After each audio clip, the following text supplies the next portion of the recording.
Hello friends, welcome to smile talk paramedical channel. Friends, Karnataka ಪಶುವೈದ್ಯಕೀಯ ಪಶು ಹಾಗೂ ಮೀನುಗಾರಿಕೆ ವಿಜ್ಞಾನ ಸಂಸ್ಥೆ veterinary animal fisheries university Bidar ಇವರ ವತಿಯಿಂದ 2025 ಮತ್ತು 26ನೇ ಸಾಲಿಗೆ ಆನ್ಲೈನ್ ಅಪ್ಲಿಕೇಶನ್ಗಳನ್ನು ರಿಲೀಸ್ ಮಾಡಿದ್ದಾರೆ. ಸೊ ಇಲ್ಲಿ ಯಾರಾದರೂ ವೆಟರ್ನರಿ ಸೈನ್ಸ್ SSLC ಮೇಲೆ ನೀವು ವೆಟರ್ನರಿ ಸೈನ್ಸ್ ಡಿಪ್ಲೊಮಾ ಕೋರ್ಸ್ಗಳನ್ನು ಮಾಡ್ಕೋಬೇಕು ಅಂತಂದರೆ ನಿಮ್ಮಗಳಿಗೆ ಈ ವಿಡಿಯೋ ಯೂಸ್ಫುಲ್ ಆಗುತ್ತೆ. ವಿಡಿಯೋ ಪೂರ್ತಿಯಾಗಿ ಕೇಳಿ ನೋಡಿ. ಜೊತೆಗೆ ಚಾನಲ್ ಹೊಸಬರಾಗಿದ್ದರೆ ಚಾನಲ್ ಸಬ್ಸ್ಕ್ರೈಬ್ ಮಾಡ್ಕೊಳ್ಳೋದನ್ನು ಮರಿಬೇಡಿ. ಸೊ ಇಲ್ಲಿ ಕೆಳಗಡೆ ಹೋದಂತ ಏನಂದ್ರೆ ಇಲ್ಲಿ ನೋಡ್ತಾ ಇದ್ದೀರಿ. ಸೊ ಇದೊಂದು ವೆಬ್ಸೈಟು. ಇವ್ರ ಮುಖಾಂತರ ಏನು ಮಾಡ್ತಾ ಇದೆ ಅಂತಂದರೆ ಇಲ್ಲಿ ವೆಟರ್ನರಿ ಸೈನ್ಸಿಗೆ ಸಂಬಂಧಿಸಿದಂಥ ಆನ್ಲೈನ್ ಅಪ್ಲಿಕೇಶನ್ಗಳನ್ನು ಬಿಡುಗಡೆ ಮಾಡಿದ್ದಾರೆ. ಸೊ ಇಲ್ಲಿ ನೋಡ್ತಾ ಇದ್ದೀರಿ, click here for diploma in animal husbandry applications ಅಂತ ಇದೆ. ಇಲ್ಲಿ ಕನ್ನಡದಲ್ಲಿದೆ ಮತ್ತು ಇಂಗ್ಲೀಷಲ್ಲಿ ಇದೆ. ಕಡೆ ನಿಮ್ಗೆ ಯಾವ್ದು ಬೇಕಾದ್ರೆ ಡೌನ್ಲೋಡ್ ಮಾಡ್ಕೊಳ್ಬೋದು. ಪುಸ್ತಕನೂ ಬಿಡುಗಡೆ ಮಾಡಿದ್ದಾರೆ. ಸೊ ಇಲ್ಲಿ ನಾನು ನಿಮ್ಗೆ ಕ್ಲಿಕ್ ಮಾಡ್ತೀನಿ. ಸೊ ಈ ಒಂದು ಅಧಿಸೂಚನೆಯಲ್ಲಿ ನೋಡ್ತಾ ಇದ್ದೀರಿ, 1ನೇ ತಾರೀಕಿಗೆ ಬಂದಿರುವಂಥದ್ದು. ಒಂದು 2 ಡೇಸ್ ಆಯಿತು ಅಧಿಸೂಚನೆ ಬಂದು. ಇಲ್ಲಿ ಏನು ಮಾಹಿತಿ ಕೊಡ್ತಾ ಇದ್ದಾರೆ ಅಂದರೆ ಇವರು 25-26ನೇ ಸಾಲಿಗೆ ನೀವೇನಾದರೂ ಪಶುಸಂಗೋಪನೆ ವೆಟರ್ನರಿ ಸೈನ್ಸ್ ಮಾಡ್ಕೊಬಂದರೆ ಡಿಪ್ಲೊಮಾ ಕೋರ್ಸ್ ಮಾಡ್ಕೋಬೇಕಂದ್ರೆ ಇಲ್ಲಿ ಅಪ್ಲಿಕೇಶನ್ಗಳನ್ನು ಬಿಡುಗಡೆ ಮಾಡಿದ್ದೀವಿ.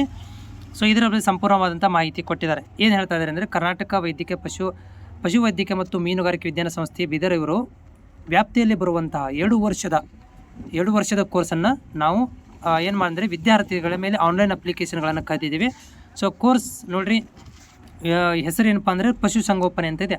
ಓಕೆ, ವೆಟರ್ನರಿ ವಿದ್ಯಾರ್ಥಿ ಏನಾಗಿರಬೇಕು, ಇಲ್ಲಿ SSLC ಪಾಸ್ ಆಗಿರಬೇಕು, ಮಿನಿಮಮ್ 45% ಪಾಸ್ ಆಗಿರಬೇಕು ತೊಗೊಂಡು, ಹೌದಾ, 45% ಪಾಸ್ ಆಗಿರಬೇಕು. OBC ಅವರು, SC ST ದವರು 40% ಪಾಸ್ ಆಗಿರಬೇಕು. ಕಂಪಲ್ಸರಿ ಇದು ಯಾರಿಗಪ್ಪ ಅಂತಂದರೆ ಇದು ಕಂಪಲ್ಸರಿ ಗ್ರಾಮೀಣ ಅಭ್ಯರ್ಥಿಗಳು 1 to 10 ತನಕ ಕನ್ನಡ ಮೀಡಿಯಮದಲ್ಲಿ ಗ್ರಾಮೀಣ ಅಭ್ಯರ್ಥಿಗಳು 1 to 10 ತನಕ ಓದಿರಲೇಬೇಕು. ಕಡ್ಡಾಯವಾಗಿ ಗ್ರಾಮೀಣದಲ್ಲಿ ಓದಿರುವಂಥ ಅಭ್ಯರ್ಥಿಗಳಿಗೆ ಇದು ಮಾತ್ರ ಇರುತ್ತೆ. ಓಕೆ, ಸಿಟಿಯಲ್ಲಿ ಓದಿದ್ದೀವಿ ನಮ್ಗೆ ಬರೋದಿಲ್ಲ ರೀ. ಆಮೇಲೆ ವಯೋಮಿತಿ ನೋಡಿರಿ, 20 ವರ್ಷ ಮೀರಿರಬಾರ್ದು. ಓಕೆ, ಆಮೇಲೆ ಬೋಧನಾ ಮಾಧ್ಯಮ ಅವ್ರೇನು ಎಜುಕೇಷನ್ ಇದೆ ಅಂದರೆ ಕನ್ನಡ ಮಾಧ್ಯಮದಲ್ಲಿ ನೀವು ಓದ್ತೀರ. ಅದನ್ನು 2 ವರ್ಷ ಕೋರ್ಸನ್ನು ಕನ್ನಡ ಮಾಧ್ಯಮದಲ್ಲಿ ಓದ್ತೀರಿ. ಸ್ಟೈಫನ್ ಕೊಡ್ತಾರೆ ನಿಮಗೆ ಪ್ರತಿ ತಿಂಗಳು. ಏನಪ್ಪ ಅಂದರೆ 1,000 ರೂಪಾಯಿ ಸ್ಟೈಫನ್ ಕೊಡ್ತಾರೆ. ಓಕೆ, ಆಮೇಲೆ ಅರ್ಜಿನ ಅಪ್ಲಿಕೇಶನ್ ಹಾಕಲಿಕ್ಕೆ ಇಲ್ಲಿ ನೋಡಿ ಒಂದು ವೆಬ್ಸೈಟ್ನ ಕೊಟ್ಟಿದ್ದಾರೆ. ಆದರೆ ನಾನು ಕೂಡ ಡಿಸ್ಕ್ರಿಪ್ಷನ್ ಒಳಗಡೆ ಕೊಟ್ಟಿರ್ತೀನಿ. ಇದನ್ನು ಡೈರೆಕ್ಟ್ ಹೋಗಿ ಕ್ಲಿಕ್ ಮಾಡ್ಕೊಳ್ರಿ. ಇದರ ಅರ್ಜಿ ಸಲ್ಲಿಸಲಿಕ್ಕೆ ಕೊನೆ ದಿನ ನೋಡಿರಿ, ಇದೇ ತಿಂಗಳು 31 ಕೊನೆ ದಿನಕ್ಕಿದೆ. ಆಲ್ರೆಡಿ ಅರ್ಜಿ ಸ್ಟಾರ್ಟ್ ಆಗಿದೆ. ಅರ್ಜಿ ಸಲ್ಲಿಸಲಿಕ್ಕೆ ಫೀಸ್ ಎಷ್ಟಿದೆ ಅಂದರೆ ಇಲ್ಲಿ ನೋಡಿ, ಸಾಮಾನ್ಯ ವರ್ಗ OBC ದವರಿಗೆ 700 ರೂಪಾಯಿ ಇದೆ ಫೀಸು. SC ST ಕೆಟಗರಿ ಒಂದರಿಗೆ 350 ರೂಪಾಯಿ ಇದೆ ಫೀಸ್ ಇದೆ, ಅಪ್ಲಿಕೇಶನ್ ಫೀಸು. ಆಮೇಲೆ ಅರ್ಜಿ ಸಲ್ಲಿಸಲಿಕ್ಕೆ ಏನೆಲ್ಲ ಅಪ್ಲೋಡ್ ಮಾಡಬೇಕಂದ್ರೆ SSLC ಮಾರ್ಕ್ಸ್ ಕಾರ್ಡ್ ಅಪ್ಲೋಡ್ ಮಾಡಬೇಕು. 1 to 10 ತನಕ ಗ್ರಾಮೀಣ ಪ್ರಮಾಣ ಪತ್ರ ಅಪ್ಲೋಡ್ ಮಾಡಬೇಕು. ಜೊತೆಗೆ BOC ಆಗಿರಬೇಕು. ಆಮೇಲೆ ಕಾಸ್ಟ್ ಇನ್ಕಮ್ ಸರ್ಟಿಫಿಕೇಟ್ ಅಂದರೆ ಆದಾಯ ಪ್ರಮಾಣ ಪತ್ರಗಳನ್ನು ಇಲ್ಲಿ ಮಾಡಬೇಕು. ಇನ್ ಕೇಸ್ ಆಫ್ ನಿಮ್ಮಲ್ಲಿ 370J ಹೈದರಾಬಾದ್ ಕರ್ನಾಟಕದಾಗಿದ್ದರೆ ಅದನ್ನು ಅಪ್ಲೋಡ್ ಮಾಡಬೇಕು. ಆಮೇಲೆ ರೈತರ ಮಕ್ಕಳಿಗೆ 50% ಈ ಸೀಟ್ಗಳನ್ನು ರಿಸರ್ವ್ ಇದೆ. ಅದಕ್ಕೆ ನೀವು ಏನು ಮಾಡಬೇಕಂದ್ರೆ ನೀವು ಕೃಷಿ ಕಾರ್ಮಿಕರದ್ದು ಮತ್ತು ರೈತರದ್ದು ಸರ್ಟಿಫಿಕೇಟನ್ನು ಇಲ್ಲಿ ಅಟ್ಯಾಚ್ ಮಾಡಬೇಕಾಗುತ್ತೆ. ಅಂದರೆ ಮಾತ್ರ ನಿಮಗೆ ಇದು 50% ರಿಸರ್ವೇಷನ್ ಇರುತ್ತೆ. ಅದರ ಜೊತೆಗೆ ಮತ್ತು ಬೇರೆ ಕೋಟಾಗಳಿದ್ದರೆ ನೀವು ಟ್ರೈ ಮಾಡ್ಬೋದು. ವ್ಯವಸಾಯ ಪ್ರಮಾಣ ಪತ್ರ, ಕೃಷಿ, ಕೂಲಿ ಕಾರ್ಮಿಕರ ಪ್ರಮಾಣ ಪತ್ರ ಇವನ್ನೆಲ್ಲನೂ ಅಪ್ಲೋಡ್ ಮಾಡಬೇಕಾಗುತ್ತೆ. ಜೊತೆಗೆ NCC, ಸ್ಕಾಟ್ ಗೈಡ್ಸು, ಎಕ್ಸ್-ಸರ್ವಿ ಮ್ಯಾನ್ ಇವೆಲ್ಲ ಕೂಡ ಇಲ್ಲಿ ನಡೀತವೆ. ಟ್ರೈ ಮಾಡ್ಬೋದು. ನೋಡಿ, ಇಲ್ಲಿ ಸ್ಕೆಡ್ಯೂಲ್ ಕೊಟ್ಟಿದ್ದಾರೆ. 1ನೇ ತಾರೀಕಿಂದ ಅಪ್ಲಿಕೇಶನ್ ಸ್ಟಾರ್ಟ್ ಆಗಿದೆ. 31 ಕೊನೆ ದಿನಾಂಕ. ಮತ್ತು ಮುಂದಿನ ತಿಂಗಳು ಅಂದರೆ ಇದು ಆಗಸ್ಟ್ 11ನೇ ತಾರೀಕಿಗೆ ಡಾಕ್ಯುಮೆಂಟ್ ವೆರಿಫಿಕೇಷನ್ ಮಾಡ್ತಾರೆ. ಇವೆಲ್ಲ ಸೆಂಟರ್ಗಳು ಬೀದರ, ಬೆಂಗಳೂರು, ಗದಗ, ಶಿವಮೊಗ್ಗ, ಹಾಸನ, ಇಲ್ಲಿ ನೀವು ಸೆಂಟ್ರಿಗೆ ಹೋಗಿ ಡಾಕ್ಯುಮೆಂಟ್ ವೆರಿಫಿಕೇಷನ್ ಮಾಡಿಸ್ಕೋಬೇಕು. ಯಾವಾಗಂದರೆ ಅಲ್ಲಿ ಒಂದು 11ನೇ ತಾರೀಕಿಗೆ ಪಟ್ಟಿ ಬಿಡುಗಡೆ ಮಾಡ್ತಾರೆ ಮೂಲ.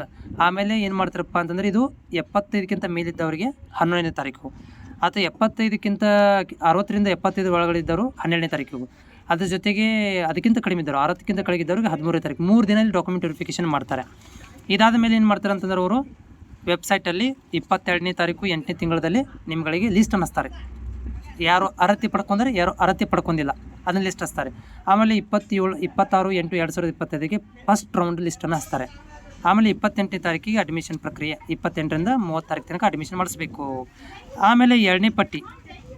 ಸೊ 2ನೇ ಪಟ್ಟಿ 6-9ಕ್ಕೆ ಹಚ್ತಾರೆ. ಆಮೇಲೆ ಅಡ್ಮಿಷನನ್ನು 8-9. ಓಕೆ, ಸೊ ಇಲ್ಲಿ 6-9ಕ್ಕೆ ಮತ್ತು 2ನೇ ಪಟ್ಟಿ 8ರಿಂದ 10ನೇ ತಾರೀಕು ತನಕ 2ನೇ ಪಟ್ಟಿನ ಹಾಕಬೇಕು. ಆಮೇಲೆ 15ನೇ ತಾರೀಕಿಂದ 15/9ರಿಂದ ಏನೇನಾಗುತ್ತೆ ಅಂದರೆ ಕ್ಲಾಸಸ್ಗಳು ಸ್ಟಾರ್ಟ್ ಆಗ್ತವೆ. ಓಕೆ, ಇದೆಲ್ಲ ಮಾಹಿತಿಯನ್ನು ಕೊಟ್ಟಿರೋದು.